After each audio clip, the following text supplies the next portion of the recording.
טוב, ערב טוב בשם השם נעשה ונצליח, ישתבח ויתעלה, שמולת של הקדוש ברוך הוא, ערב טוב צדיק. Ce soir, le jeudi 11 du mois de novembre, et déjà le chet du mois de Kislev. Shiur acheté ce soir par Patrick Benaïs peut-être, comment tu dis Benaïs, je sais pas, je pense Bené.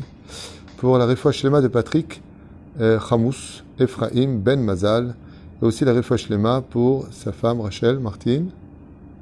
Fait. Rachel Martin, Krishi, Bat, Khmisa. הקדוש ברוך הוא ישלח להם החלמה מהירה ורפואה שלמה, ברכה והצלחה בכל מעשיהם, כל אשר יפנו ישכילו ויצליחו לחיים טובים ושלום, אמן ואמן. רפואה שלמה pour tous les malades d'Israël ובכללם ארתימי, בת אסתר, שרה טל, בת יפחת, מרים, מאיר בן רבקה, פיט וסיינה בן אסתר, בן מחלוב בן שרה, חיה רוחמה אסתר, בת רבקה ברור בן רות צופן, שושנה בת מסעודה, וכל הרשימה שלנו בכללם שמעיה שלמה בן ז'ואנה יונה חנה, אלה אלף אלפי הבדלים. ברוך השם, רפואה שלמה aussi pour ברנר מימון בן ז'אן חנה. כל חולי ישראל בכל אתר ואתר. הצלחה שלך, bon zibuk cette année si Dieu veut. Amen. Une bonne parnassa. Amen. Et aussi l'euro qui est très très malade, hein, 3,57. Waouh. Top, Bezrat Hashem. Pour notre liste qu'on a déjà nommée, Leilu Nishmat aussi, Georges El Matzim Khali, c'est bien entendu. Toute la liste que nous avons, ainsi qu'une grande réussite pour tous ceux qui nous soutiennent particulièrement. Kolam Israël, Bechol Atar Ve'atar, une fois de plus, Toda Rabba à la très très belle communauté de Ranana. Vous étiez très très nombreux hier soir, grâce à Dieu, je ne m'attendais pas non plus à autant de monde. Pour un shiur de 2 heures sur un sujet qui a intéressé beaucoup de monde. Surtout les retours ont été très beaux. Encore tout à l'heure, je reçois des retours de ce shiur d'hier soir sur la peur. Un sujet qu'on a développé, Alpi, Rabbi Nachman d'ailleurs, en grande majorité. Bracha v'atzlacha à vous tous. On commence avec un ma'amar intéressant du Rabbi de Lubavitch. Surtout avec un Kolam Israël, Bezrat Hashem Yitbarach, à propos de ce verset de la paracha qui dit Vaïten lo et Rachel bito lo leisha, où Lavan a accepté de donner Rachel, sa fille, donc à Yaakov comme épouse. C'est comme toujours curieux de voir que des Rechaim aussi importants et terribles que Lavan est une fille qui soit aussi pure que Rachel et Léa. Incroyable, non? Je sais pas, tu fais grandir quelqu'un dans une maison qui sont mauvais, la personne ne sont mauvais. C'est là qu'est toute la grandeur et la gdusha des Imaot Akdoshot, que ce soit Sarah, que ce soit Rivka, que ce soit Rachel et Léa. C'est qu'elles ont grandi dans un environnement où toute l'influence, surtout que les femmes sont influençables en général, était négative et qu'elles sont sorties parfaites. Et donc ça veut dire que quand une femme a du caractère pour soutenir la Torah, et que rien n'influence quand elle a mis la décision de mettre le kissou, de mettre des jupes longues, de plus faire de la shonara, de ne pas fréquenter les mauvaises personnes, entre autres, et tout ça, et qu'elle a le caractère de résister, eh bien, ça fait d'elle une femme exceptionnelle. Parce que les femmes ont pour nature d'être influencées en général. Tu dis 3 fois de suite à une femme, tu ressembles à une grand-mère avec ton kissou, et ça y est, au bout de la 4e fois, elle se pose la question si elle va te garder, quoi. Une femme qui dit, ok, je préfère une grand-mère sainte qu'une jeune fille dévergondée. Dougma. C'est là. Manienne, la gdusha des filles d'Israël.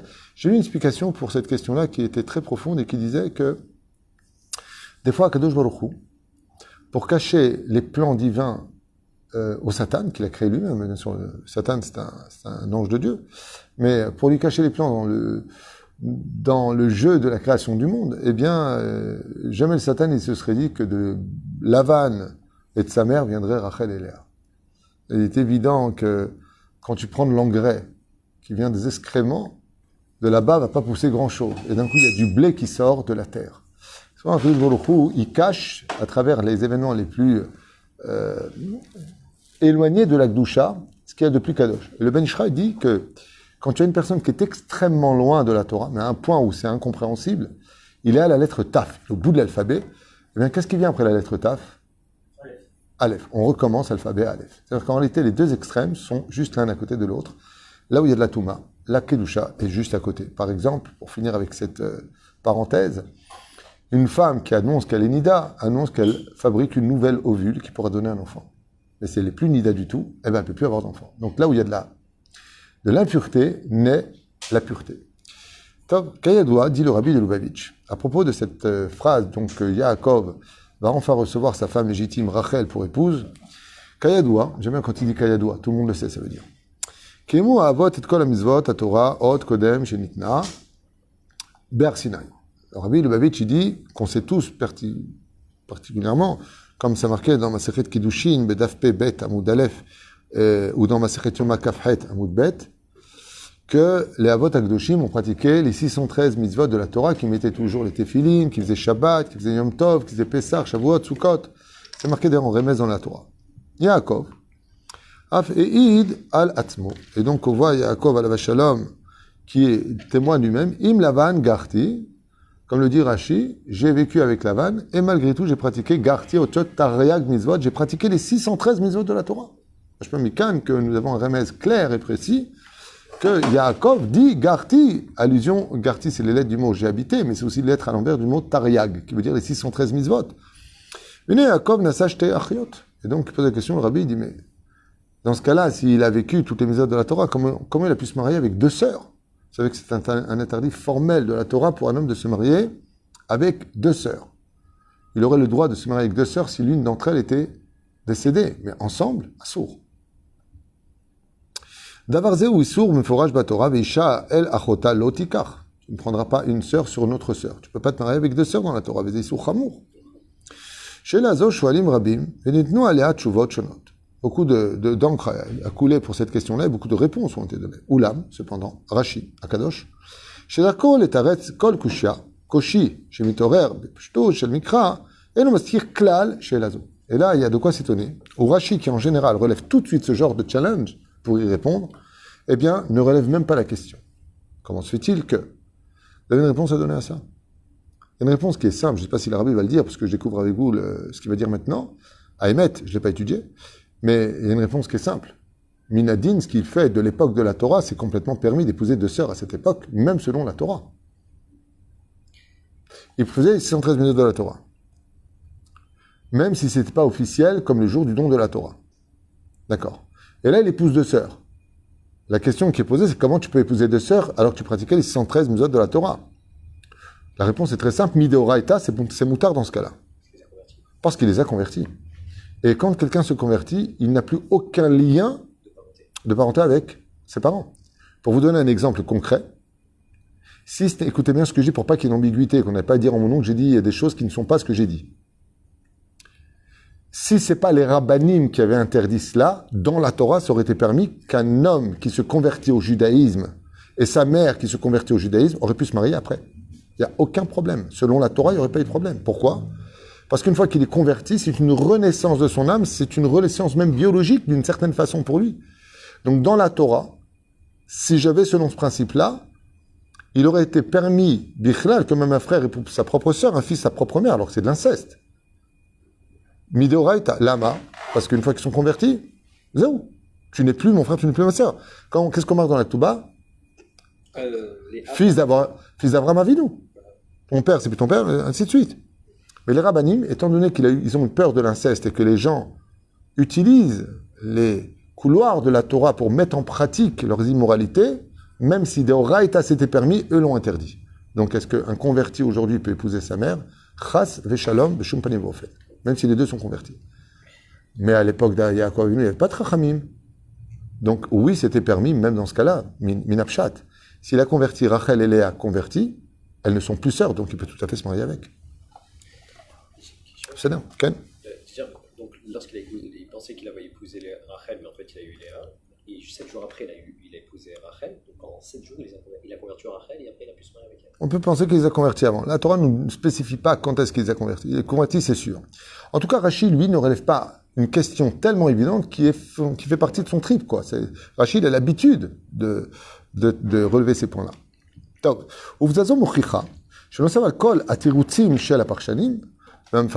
donc le rabbi dit que nous avons ici une preuve en tout cas qui est flagrante. Ça vient prouver en tout cas que par-dessus le fait que les réponses qui ont été données par les commentateurs de la Torah, c'est-à-dire que les matzeh tirutz pashut, il faut trouver un argument simple. She'av ben chamesh lamikra ben oto be'atzmo she'eno niskak she'Rashi ifrash lo. Donc il pose la question aussi vis-à-vis de Rashi. Comment se fait-il que Rashi n'ait pas soutenu cette question-là? Biur Adavar, explication du rabbi. Shmirat mitzvot Torah al yedei avot haïta rak tosefet haidur vechumra. Il faut comprendre qu'à cette époque, étant donné que c'était avant le don de la Torah, quand ceux qui ont pratiqué la Torah et les mitzvot les faisaient en pratique, c'était pour hidur mitzvah et chumra. Ça veut dire que si tu voulais être juif par minutie, alors tu l'as pratiquée comme si qu'elle avait été donnée de façon officielle. Mais ça veut dire que tu avais le droit de dire, oh, mais la Torah n'a pas été encore donnée, donc j'ai quand même le droit de joker, de mélanger le lait et la viande. Alors, je suis très étonné que les anges, quand ils n'ont pas dit, ouais, on t'a donné du lait et de la viande à manger ensemble, ils auraient pu répondre, c'était avant le don de la Torah. Et c'était donc pas officiel, mais officieux. Et donc, chumra ou idour, qui veut dire, ou par enjolivement de la mitzvah, ou par, ouais, mais je veux déjà la pratiquer avant même qu'elle nous soit donnée. Ce qui laisse une porte à une troisième solution. Et bien entendu que ce n'est pas officiel, mais officieux, on fait ce qu'on veut en public. Donc je peux épouser 2 sœurs. Top. Arrêt l'onitsavoilem, car Dieu leur a pas dit, tu n'épouseras pas de sœurs à cette époque. Car jusqu'au don de la Torah, les seuls mitzvot qui avaient été donnés de façon officielle, c'est les 7 mitzvot noachid. Ainsi que les moralités ordonnées par Dieu que les nations du monde se devaient de respecter. La reine, Imera chez Mitzvah mais à Torah, chez Metzavé, Secham et Torah Shelon, Nitzavu Alea, Afria le Kiyum Mitzvot Shel Bene Noach, Asur Laem Livgoa be Mitzvah Shel Nitzavu Alea, Rak Beshel Retzonam, la Der Mitzvah, Gam Mitzvot Shel Nitzavu Alea. Donc, en d'autres termes, c'était un choix à cette époque. On avance. Echad Advarim Shekol Haomot Kiblu Aleem.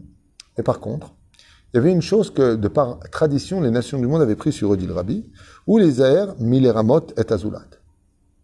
Donc à cette époque-là, de se marier avec 2 sœurs n'était pas vraiment interdit. Et d'ailleurs, moi je suis très étonné de la question du Rabbi sur Rashi. Pourquoi? Parce qu'il dit, comment se fait-il que Yaakov, il ait épousé 2 sœurs? Mais je te rappelle que les 12 tribus ont épousé leurs sœurs.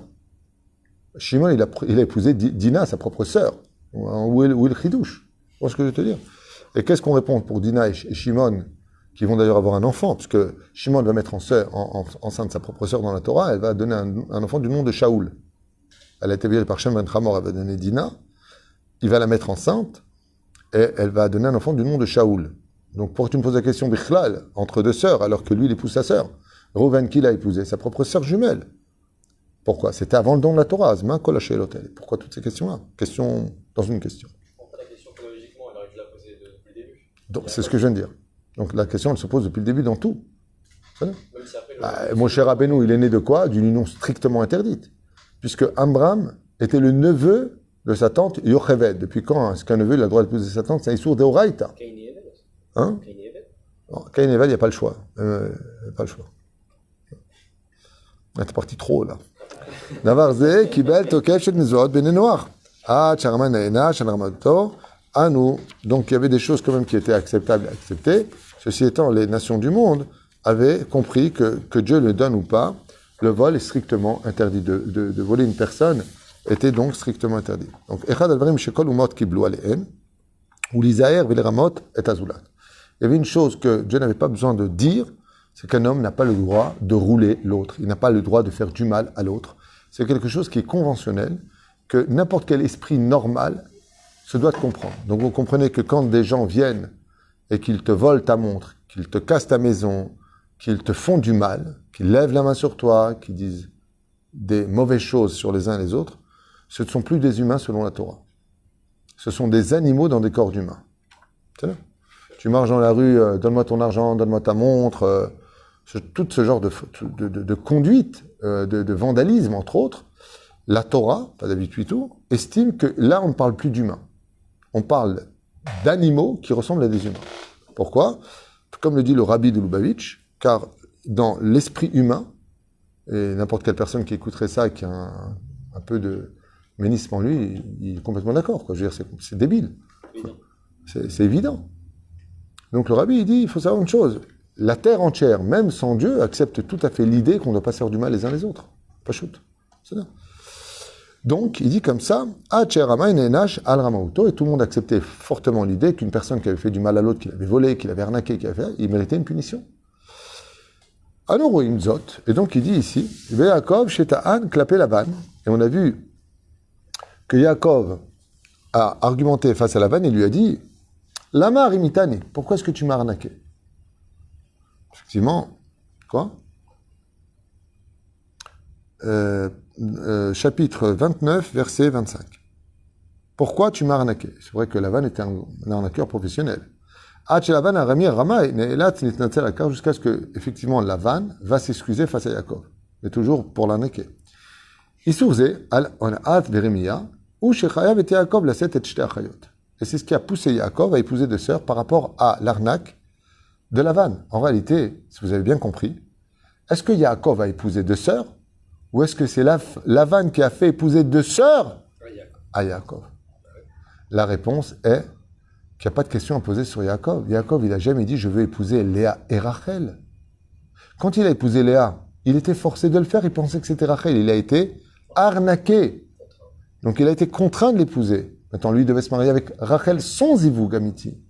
Et la reine, le rabbi, il dit on ne peut pas accuser Bichlal, il n'y a pas de question à poser à Yaakov, d'où le fait que Rashi n'ait pas posé la question. Et Mikar Taout dans tout ça. Mikar Taout, il aurait pu la répudier. Alors, voyons la suite, peut-être qu'on va parler de ça. Je ne sais pas. Mais tu dis quelque chose d'intelligent, Youssef. Mikar Taout. Pourquoi? Vous savez, le minag, que l'homme, il vient voir sa femme devant les témoins et il la couvre après. Vous savez pourquoi? À cause de ça. C'est-à-dire que tu te maries avec une femme, d'un coup, le père, il dit ah, non, non, non. J'ai oublié de te dire, j'ai une autre fille qui est plus grande, tu épouses autre.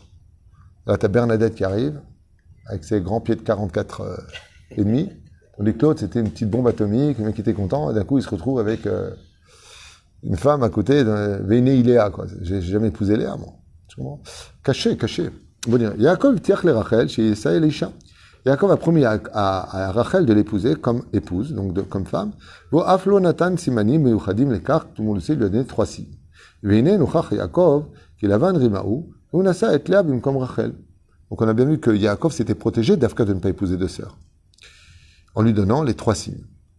Davar et Imi d'Otolifne, dilema, moussarit. Et maintenant, Yaakov, pourquoi est-ce qu'il a épousé Rachel? Donc tu vois que le rabbi, il vient un peu sur ta question, il dit, ok, bon, ben, il est religieux, non? À Kol Me'et Hashem. On ne passe pas sous la choupa si Dieu ne le veut pas, quelque part. Sauf si tu trouves une femme, tu vas voir ton meilleur ami, ton rave d'abord, n'épouse pas. Tu vas voir l'autre, n'épouse pas. Et le mec, il épouse quand même. Après, il dit, c'est Me'et Hashem. Non, c'est Me'et ta ch'touillot. C'est dû à ta gava. C'est bien. Parce que Dieu dit, je t'ai envoyé ton rave pour dire, n'épouse pas. Je t'ai envoyé tes parents, je t'ai envoyé tes amis, je t'ai envoyé la terre entière, on n'épouse pas, et toi, tu l'épouses. Ça s'appelle le libre arbitre. Il ne faut pas tout le temps mettre...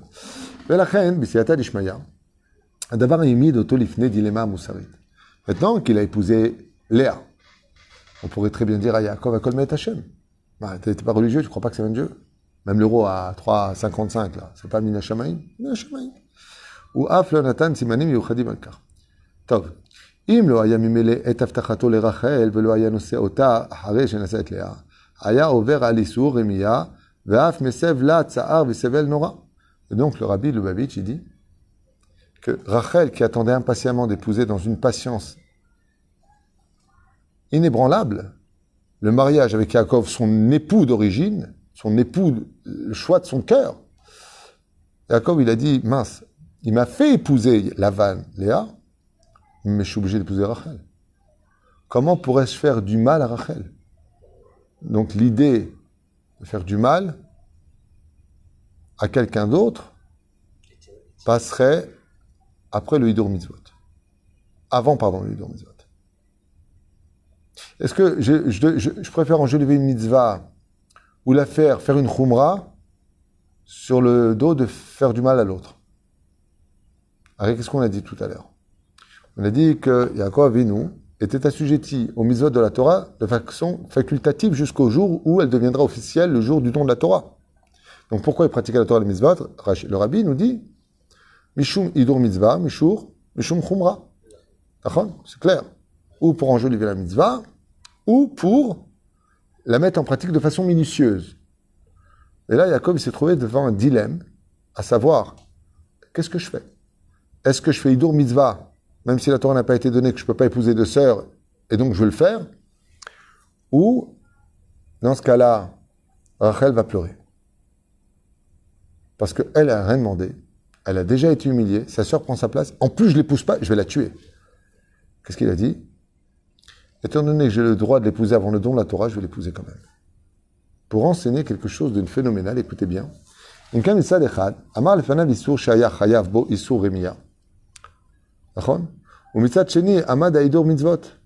qu'il fait?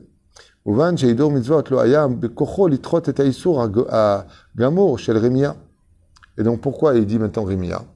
Ça veut dire que si Yaakov n'avait pas épousé Rachel, il l'aurait roulé puisqu'il a travaillé pour elle. Et s'il la laisse tomber, alors pourquoi Rachel a attendu?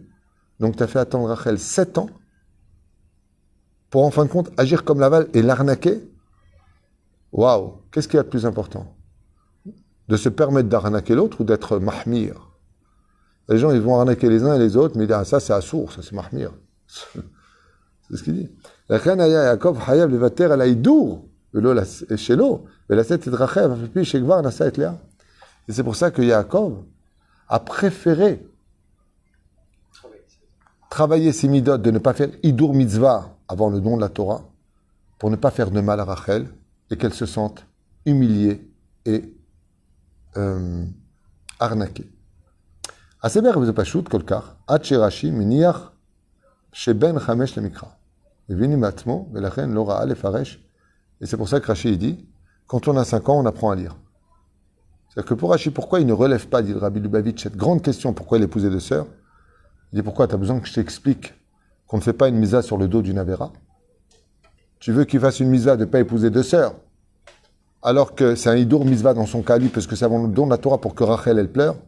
Tu ne sais pas que la chose la plus grave dans ce monde, c'est de faire du mal aux uns et aux autres. Alors bien sûr, quand on met les choses dans leur contexte, un juif que se marie avec une non-juive, Shabbat à la mairie, il dit « Ouais, vous me faites du mal, vous me jugez. » Non, rien à voir. Là, tu fais un Issour Chamour. Et après, je te rappelle que la Torah a déjà été donnée. Donc là c'est pas Issour Mitzvah, c'est Avera Gmoura. Donc dans ce cas-là, t'as un problème. Il ne faut pas mélanger les choses. C'est comme l'autre, il dit « Tu peux m'accompagner à l'aéroport, Shabbat, je prends l'avion. » Je suis désolé, je suis chômeur Shabbat et on ne voyage pas pendant Shabbat. Ah ouais? Tu préfères me laisser crever que de m'accompagner à l'aéroport? Eh ben, donc, c'est ça ta Torah? Non. D'abord, la Torah a été donnée. Cette même Torah qui me dit fais attention à l'autre, et la même Torah qui te dit que tu ne peux pas enfreindre le Shabbat. On ne peut pas utiliser la Torah quand ça nous arrange, et quand ça ne nous arrange pas, on la met de côté. Sikoum du Rabbi, pour finir. Ça vous intéresse? Bien sûr. Sympa. Itna Guto, Shali Yaakov vinu ala Shalom, Yeshba les cartes nitzri les bana.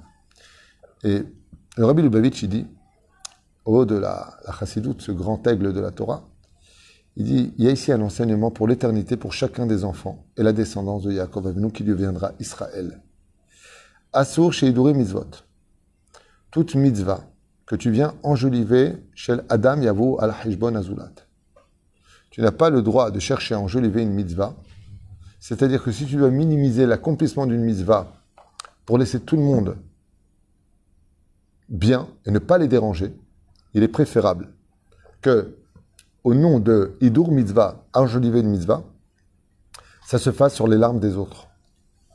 Veza Amusar Eskel, Shegum Mitzvot et Hidur ou Davar Gadol Beoter, même si on sait tous que d'enjoliver les mitzvot, d'être minutieux dans les mitzvot, c'est quelque chose de très important. Aval, Tzarich Laftiach, Sheze, Lo Iye, Bemechir, Pegiat Azulat. À la condition où cela ne vienne pas sur le compte de l'autre. L'éité mutav levater al shlemut et shit. Jusqu'au point, des fois, de bien vérifier et de bien connaître la halakha. Est-ce que tu es sûr qu'on a le droit de faire ça ou pas? Est-ce qu'il y en a sur qui on peut compter ou pas? Est-ce que le Rav Ovadia, par exemple, il dit que c'est moutar ou pas? Toi, tu vas être mahmir. Il dit, oui, mais d'accord, mais là, il y a quelqu'un qui a besoin. C'est pour ça que Maran, Rav Ovadia Yosef, il a fait un travail phénoménal dans le domaine de la halakha. Il a trouvé des preuves que c'était permis. Il n'a pas fait des coulottes, Chas Shalom. Il a prouvé des preuves que c'était permis pour libérer le peuple de certaines obligations qui étaient difficiles pour eux, afin que ce soit permis al-pi halakha. Car s'il y a une chose qui est extrêmement grave dans la Torah, c'est de faire du mal à l'autre, de l'etzaer autour de lui. De l'etzaer, comme on dit. De le froisser. Hein? De causer du tort, de froisser, et tout ça. De la peine, hein? De la tristesse. C'est pire que tout. Hein? De le peiner, si tu veux. Sheyesh besiba yehudit, she'eno yoda esodo besisim hayadut, en adam rashai lomar shehu asuk, bishlimuto haishit, talumot batorat avodat Hashem. Alav lish'ol mama'u tov ben azulat, shehu bonea et atzmo al kol ha'idurim. Shah shezolat Comme ça, il y a marqué une fois, pour donner un petit exemple. Selon la Shita du Harizal, on doit mettre Rashi et la Rabbeinu Tam ensemble. Selon la Shita du Rab Ovadia Yosef, on met Rashi seul, on les enlève avant Ashrej Vetecha, deuxième, après l'Amida, et après seulement on met Rabbeinu Tam. Un jour, le Rav Ben Sion Abba Shaul, Zecher Tzadik Vekadosh Ivracha, s'est retrouvé dans le même hôtel que le Rav Ovadia Yosef pour des cours de Torah qu'il devait donner l'un après l'autre. Maintenant, pour la prière, ils avaient prévu de prier à 7 heures du matin. Et voilà que le Rav Ben Sion Abba Shaul, quand il a regardé passer le Rav Ovadia Yosef qui allait à la Beth Knesset, il n'a mis qu'une seule paire de tefillin, et avant Ashrej Vetecha, il a mis l'autre paire de tefillin. Il les a pas mis ensemble. Lama, pour ne pas les tser être Rav Ovadia Yosef, qui lui a dit, on met l'un après l'autre. Mais lui, il le mettait tous les jours, comme Rachid, comme l'Arizal le demande. Comme je l'ai raconté, le fait de ne pas manger avant l'Avdallah, c'est un issour des Rabbanan, pas un issour de Raïta. Quand tu fais l'Avdallah, tu as le droit de boire al-pi halacha avant l'Avdallah, mais tu n'as pas le droit de manger. L'Avdallah de l'Amida te permet les travaux, l'Avdallah que tu fais avec la bougie et les samim te permet de consommer. Un jour, Bimir me racontait qu'il était accompagné de grands Talmidei Chachamim et qui sont partis chez un des rabbins. Et quand la rabbinite a vu qu'il y avait Rabbi Meir avec son mari, folle de joie, elle s'est précipitée avec un plateau devant tout le monde, lui apporter des gâteaux. Et à ce moment-là, plusieurs rabbinim qui étaient présents, quand Rabbi Meir a pris le gâteau et qu'il a dit « Baruch ata Hashem Elokeinu melech haolam borei min mezonot » et qu'il a mangé, un des rabbins lui a dit « Arav, c'est assour, vous avez mangé avant la Havdalah. » Il lui a dit « Manger avant la Havdalah, c'est un interdit de nos rabbinim. Mais humilier une personne en public, c'est un issour de Raïta. » D'où l'importance d'avoir une Torah de vie. D'où l'importance de connaître parfaitement les halachot. De telle façon à ce que des fois, non, strictement interdit, on hurle, on fait du mal aux gens, des fois on les humilie. Chaval. Chaval. Parce que d'humilier une personne en public, t'as plus de monde futur. Azma, assour ou mamoutar. Ce qui compte, c'est que ta Torah, c'est une Torah de vie qui donne de la lumière à tout le monde, mais surtout qui ne vexe personne ou ne blesse personne. Vezé matarat advarim. Bien entendu, si des fois on doit remettre les pendules à l'heure, il faut le faire. Sans hiérarchie, sans tête sur le corps, eh bien vous avez déjà coupé la tête d'un poulet. Qu'est-ce qu'il fait le poulet? Il va dans tous les sens. Et quand il a la tête sur les épaules, c'est tout le corps qui marche ensemble dans la bonne direction de sa nourriture et de son avenir. Pour savoir que Bezrat Hashem, Kulanu tzrichim Bezrat Hashem Yitbarach Fidash Molad, respecter, honorer. Il ne fallait pas rentrer devant des choses qui sont complètement à l'opposé de ce que tu as envie de vivre. Mais c'est le respect des parents. Je te mets à l'épreuve. Est-ce que tu es prêt à t'annuler pour que Bouddha c'est caché, mais on n'a pas envie. Voilà, sur l'Ivgoa. Et tout ça pourquoi? Pour avoir mieux.